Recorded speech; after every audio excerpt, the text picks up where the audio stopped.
मग आम्ही त्याच्या अगोदर एक वेळेस गेलो भेटायला तिकडं.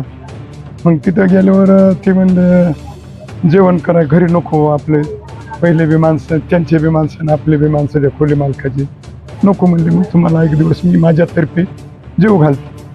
आणि तिथं गेल्याच्या नंतर एक माझ्या इनावळखीचा माणूस होता, कोण दष्टपुष्ट होता, कोण होता काही मला माहिती नाही.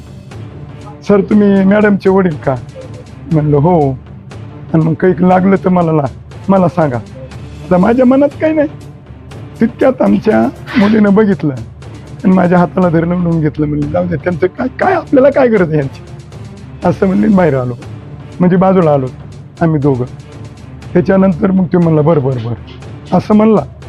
मग ती म्हणली, ते लांब गेल्याच्या नंतर म्हणली कुणाला बी असं बोलत जाऊ नका, की लोक म्हणले काहीतरी असं माझ्यावर दबाव आणाय बघतात म्हणले, त्याच्यामुळे बोलत जाऊ नका.